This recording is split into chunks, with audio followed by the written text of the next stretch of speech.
কত খুশি মনে বের হয়েছিলাম ঘুরতে, তবে হঠাৎ করে মনটাই খারাপ হয়ে গেল। বিকালবেলা রেডি হয়ে বের হয়েছি ঘুরতে যাব, 2 দিন হলো গাড়িটা গ্যারেজ থেকে বের করা হয়নি। গাড়ির অবস্থা দেখে তো আমার নিজেরই মাথায় হাত, একদম ধুলাবালি পড়ে গেছে আর উপরে মানুষ ইচ্ছা মতো আঁকাআঁকি করছে। এই গাড়ি নিয়ে তো বের হওয়া কোনো রকমেই সম্ভব না, তাই আমি ভাবলাম এখন একটু ঝেড়ে মুছে নিই আর তারপরে বের হব। তবে ঝাড়তে গিয়ে দেখি আরেক কাণ্ড, এখানে কে যেন একদম খোদাই করে এম লিখে দিছে। দেখেই মনটা একদম খারাপ হয়ে গেল, একদম রং সহ উঠে গেছে, এটা কোন রকমে আর উঠতেছে না। তারপর আবার গাড়ির সামনে এই অবস্থা, কে যে করছে আসলে নিজেরাও আমরা জানি না। পুরো গাড়িটা এখন হয়তো রং করতে হবে, নয়তো এই জায়গাটা ঠিক হবে না কোনোভাবেই। আসলে মনটা যে কি পরিমাণে খারাপ লাগতেছে বলে বোঝাতে পারবো না। শখের জিনিসে ছোট্ট একটা দাগ লাগলেও কত কষ্ট লাগে, আর এই জায়গাটা পুরাটাই একদম নষ্ট হয়ে গেল এক সাইডে। তার উপর আবার গাড়িটা কালো, সেজন্য একটু ধুলা ময়লা পড়লেও খুবই বাজে লাগে দেখতে, আর তার উপর তো একদম দাগ ফেলে দিছে। আমাদের গ্যারেজটা একদম রাস্তার ধারেই, আর প্রথমে আমাদের গাড়িটা থাকে, সেজন্য হয়তো যার যা আঁকাআঁকি করতে ইচ্ছা করে, যত যা করতে ইচ্ছা করে আমাদের গাড়ির সাথেই সেটা করে। 2 দিন গ্যারেজে গাড়িটা পড়ে থাকলে একদম ধুলা ময়লা পড়ে অবস্থা খারাপ হয়ে যায়, আর সেই ধুলার উপরেই সবাই ইচ্ছা মতো আঁকাআঁকি করে। কি আর করার, মনটা একটু খারাপ, তারপরেও ঘুরতে যেহেতু বের হব ভাবছি, তাই বের হয়েই পড়লাম। আসলে মানুষ যে অন্যের ক্ষতি করে কি মজা পায় আমি সেটাই বুঝি না। বিদেশে ঘুরতে গেছিলাম যখন, তখন দেখছিলাম রাস্তার ধারে কোটি কোটি টাকার গাড়ি পড়ে থাকে, তবে সেখানে একটা হাতও কেউ লাগায় না। তবে আমাদের গাড়িটা গ্যারেজে তুলে রাখছি, তারপরও গিয়ে আঁকাআঁকি করছে ইচ্ছা মতো।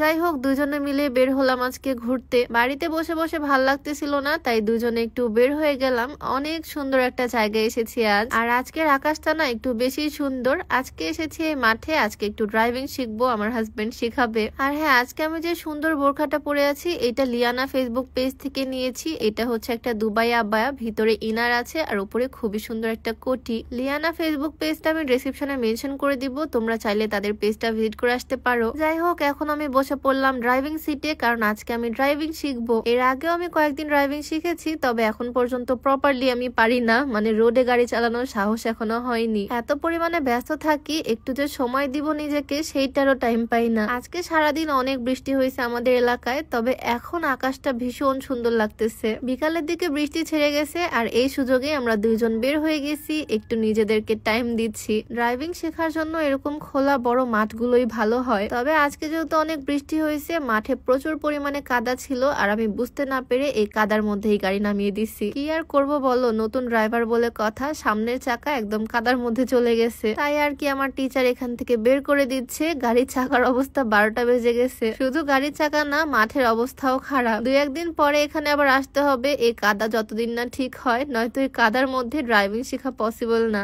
একদম কয়েক ইঞ্চি গর্ত হয়ে গেছে কাদার কারণে। আজকে আর আমার ড্রাইভিং শেখা হচ্ছে না, আজকে যেটুকু ছিল এতটুকুই না। তবে এখানে যেহেতু বেশি সময় থাকতে পারলাম না, তাই আমি ওকে বললাম এখন বাজারে চলো, কিছু শপিং করে দিতে হবে আমাকে। আকাশের দিকে তাকালে আজকে মন ভালো হয়ে যাচ্ছে, এত সুন্দর ওয়েদার মাশাআল্লাহ। বাজারে এসে প্রথমে চলে আসলাম একটা চশমার দোকানে। বিদেশে যাওয়ার আগে কিছু সানগ্লাস নিয়েছিলাম, বাট সবগুলোই গিয়ে হারিয়ে ফেলছি, তাই নতুন নতুন কিছু নিচ্ছি। এই সানগ্লাস গুলো তো অনলাইনে বেশ ভাইরাল, বাট আমি এই দোকানেই পেয়ে গেলাম, তাই নিয়ে নিলাম সাথে সাথেই। খুবই ট্রেন্ডিং এ আছে, আর এটা পরেও বেশ ভালোই লাগতেছে, কি বলো? হাজব্যান্ড ওয়াইফ দুজনে পড়তে পারবো এই সানগ্লাসটা। এই দোকানের লোকেশন হচ্ছে মসজিদ মার্কেটের একদম অপোজিটে। অপটিক্যাল গ্যালারি, আমাদের পাওয়ার গ্লাস হোক বা সানগ্লাস সব এখান থেকেই নেওয়া হয়। আমার দেখা যায় শুধু এই চোখ দুইটা, আর সেটাকে ঢাকতে এরকম বড় বড় চশমা নিয়ে নিছি অনেকগুলা। তারপর আমি চলে আসলাম একটু খাওয়া দাওয়া করতে। বাজারে আসলাম, আর কিছু খাবো না তা কি হয়? এখানে আমি গ্রিল আর নান রুটি খাবো, যেটা আমার অনেক পছন্দের একটা খাবার। বাইরের খাবার দাবারের প্রতি ঝোঁক আমার একটু বেশি, তবে ওয়েটটা কন্ট্রোলে আছে আলহামদুলিল্লাহ। তোমরাও যারা ওয়েট কন্ট্রোলে আনতে চাও, ওজন কমাতে চাও, চাইলে এই হার্বাল স্লিমিং টিটা ট্রাই করতে পারো, যেটা সম্পূর্ণ প্রাকৃতিক উপাদান দিয়ে তৈরি, কোন রকমের সাইড ইফেক্টের ভয় নাই। এইটা তোমরা বিউটি বাই লিম পেজ থেকে পেয়ে যাবা, পেজটা ডেসক্রিপশনে মেনশন করে দেওয়া থাকবে, নাম্বারটাও স্ক্রিনে দিয়ে দেওয়া থাকবে। যাই হোক, পেট ভরে এখান থেকে খাওয়া দাওয়া কমপ্লিট করলাম, আর তারপর বাজারে আরো কিছু কাজ ছিল, কিছু ফোন অ্যাক্সেসরিজ নিতে হতো। সবকিছু শেষ করে এখন বাসায় ফিরবো। তো সবাই ভালো থাকো, সুস্থ থাকো, দেখা হয়ে যাবে নতুন কোনো ভিডিওতে। সবাইকে আল্লাহ হাফেজ, আসসালামু আলাইকুম।